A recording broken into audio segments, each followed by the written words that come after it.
I'm Glenda Fry. I was born April 29th, 1940. We lived in Black Diamond, Washington at first. My mother was Canadian originally, and my father was American. My mother and father then, when I was about 5, bought a trailer park and cabin situation in Renton. So we moved there, and there were cabins and in those days trailers didn't have facilities inside. You had a wash house, and they had the bathrooms and the showers and were provided. And so we had to clean those every, couple times a week. We had a house. We had a separate house. But these were people that rented by the month. That was a very interesting life, because you got a lot of different people living there. Somebody from the circus would come to town, and they asked my mother if she wanted to be shot out of the cannon. She said no. And then we were right close to a racetrack. And so in the summer, there was racetrackers there. There was the people who trained the horses, maybe they were, and or the jockeys, some of the jockeys. And so we wound up getting involved, with the racetrack and knowing what goes on there, and seeing, going to the back stretch when other people wouldn't get to go, but we would get to see what happened. And there was just a really unusual slice of people that would come through our lives.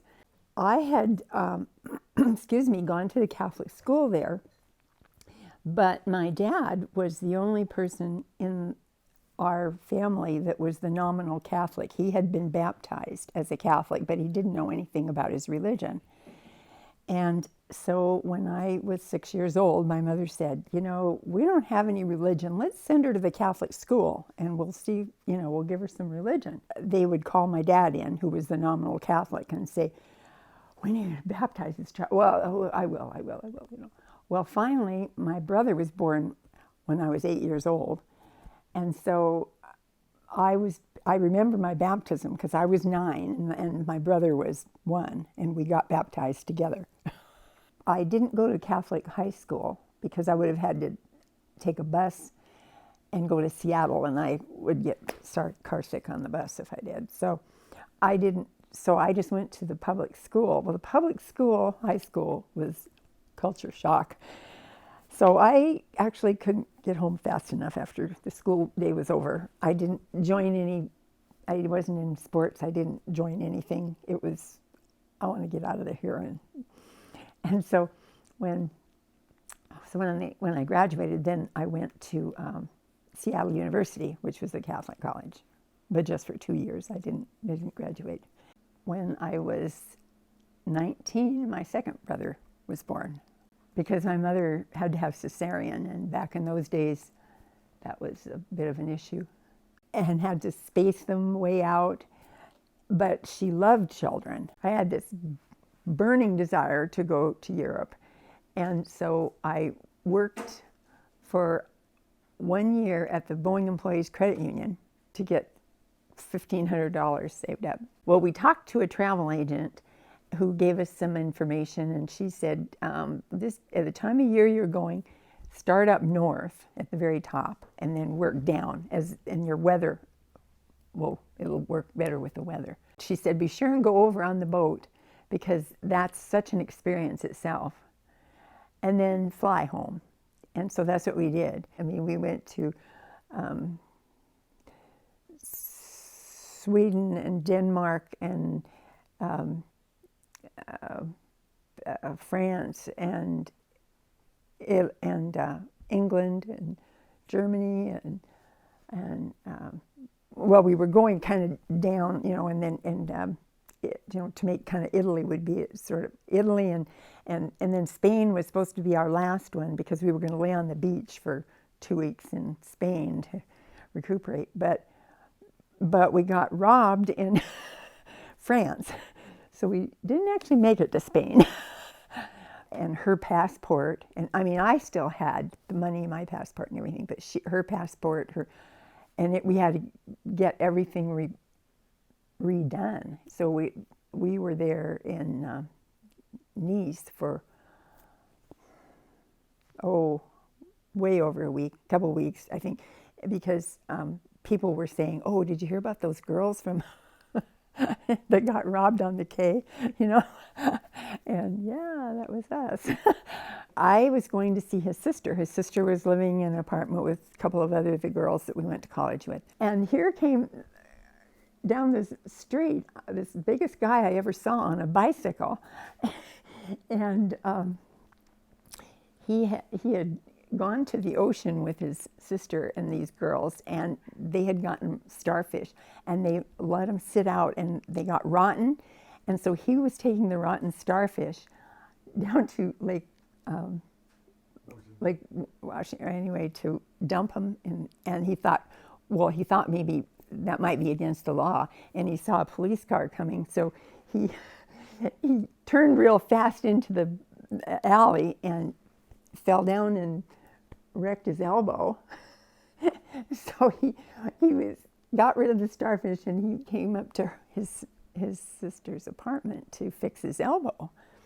And so we're all visiting. It was all these girls and him and visiting, and the story comes out that he had been a hunting guide in Idaho, and turned out that my dad had actually been there hunting at the same time that he was there.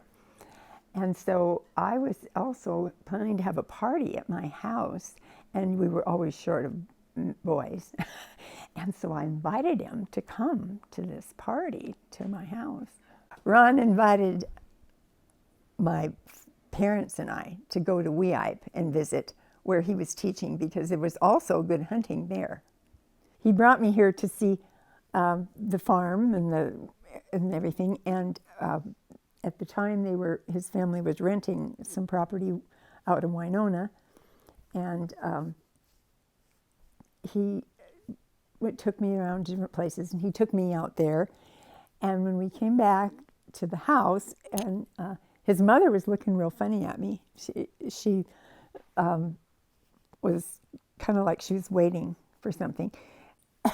It's because Kathy had said to her that when she gets back, that engagement's going to be off after she sees that, you know. And but I didn't hear that until after I saw this look, and someone told me that that's what had happened, you know. And so anyway, the engagement was not off. Ron and I got married on April 11th, 1964, in Renton, Washington, where I lived. During the time Ron was teaching at Weippe, our daughter Colleen was born, and then 13 months later, our son Brent was born, and then Shelley was born 15 months after that, and then Chris was born 17 months after. They were born in 65, 66, 67, and 68, really, if you looked at the calendar. In 1967, we dragged our trailer back down here and parked it on the farm that we bought. We built onto the trailer a couple of rooms. We built on a living room, a bedroom, and a utility room onto it to make it a little bit more like a double wide. Then the other two came along, and we were still in the trailer. When we were building this house, when we were able to move in, Kim was 2 and Mark was 4 years old. And Kim would say, "Mama, tell me when you're going to leave the room." She wanted to go back to the trailer because she didn't know where I was in this big house. My husband was so in love with farming that you had to go along with it. Trying to get used to actually being part of decision making, even, with whether I knew much about it or not. Trying to learn from my husband and the other relatives that he had that were farmers, and it was interesting. I mean, I liked it. I mean, it wasn't, we had a difficult time financially. It wasn't a financial boon at all. I mean, it was tough, but I didn't see it as a negative at all. I didn't. Ron was so positive about it. Ron had said, "You think we should look for a horse for you?" And we saw this horse, and then they showed it to us and explained it and all, and it sounded wonderful. And we had looked at some other horses, and then we decided to go ahead and buy this horse from there. And the funniest part of that story was that it turns out that a man from Cottonwood, Idaho, had raised the horse and had just sent it up there to be trained. Anyway, so that was a huge thing in my life was when I got that horse. The horse's name was Croxla Badger, but we called him Teddy. Yeah, and we had him for 24 years. My husband Ron really encouraged me to get involved with politics or organizations if you think you can make life a little better. And he joined Farm Bureau, and so you join as a family really anyway, so you're a part. But yeah, and I learned a lot from that. I learned more about farming, and I also learned that it's important to contact your legislators and see if you can make a difference. I was the campaign manager, for Sherry Nuxel when she ran for the legislature. And I had experience in advertising, and because I'd had the experience in advertising, that helped me figure out how to make some commercials and so on. So I thought our commercials were pretty good, and it was a good experience to do that. And of course, I mean, I meant it. I believed that she would do a good job.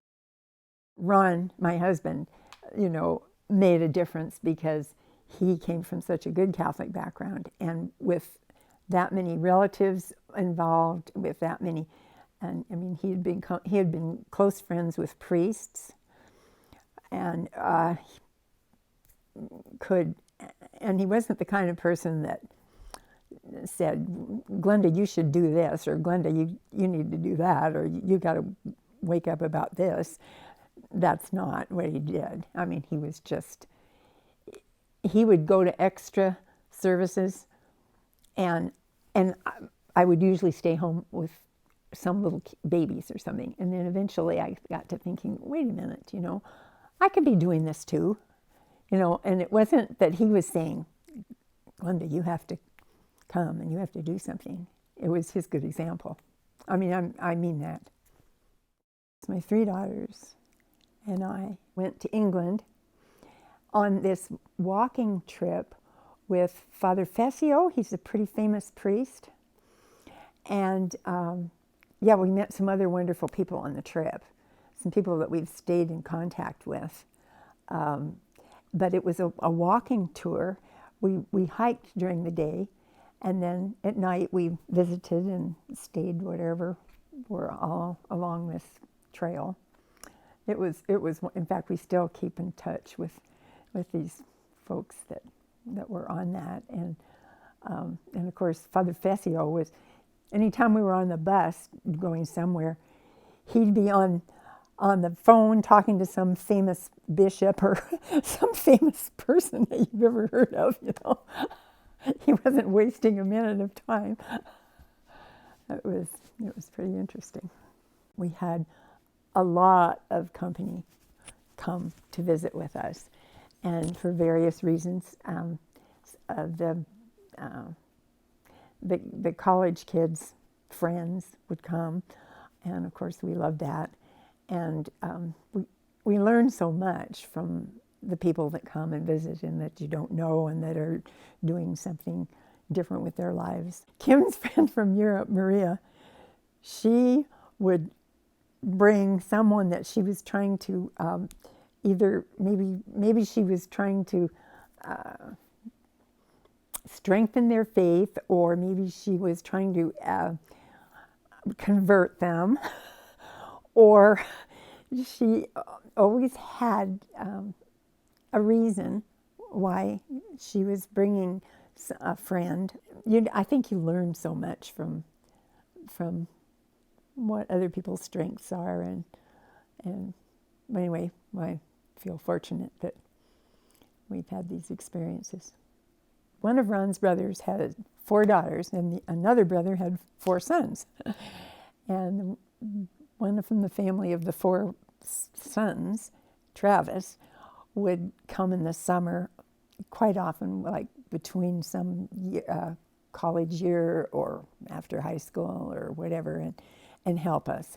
And he was wonderful, and we just had such great conversations, like at night after work. I can't tell you how many people from the Fry relationship and the people on the prairie have made such a difference in my life, and I think have contributed to a lot of people and things that we see around here and that we still enjoy. We have 21 grandchildren and 1 on the way, and 10 great-grandchildren. They're wonderful. No, they are. Well, we're so fortunate. Most of them are really right around close here, which is nice. That's unusual for anybody, whether you're a rural family or a city family.